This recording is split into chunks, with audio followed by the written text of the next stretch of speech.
မင်္ဂလာပါအခု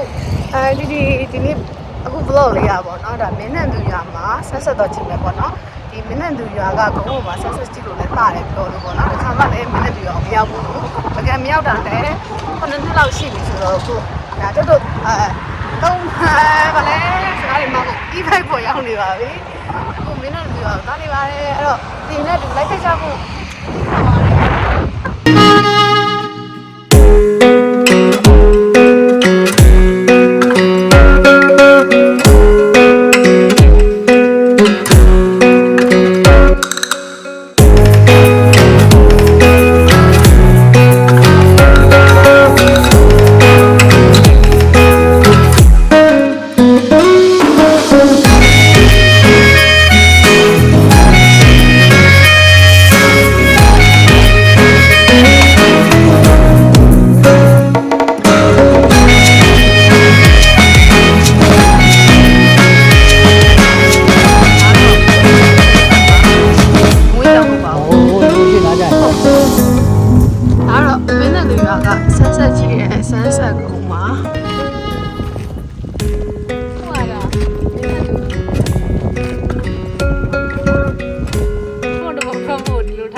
အိမ်နေလေအဲ့ဒါဆိုရင်ဘယ်လန်းသွား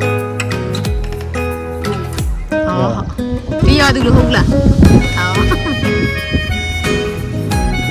ဒါမင်းနဲ့တူရတယ်ဟုတ်ပါပါ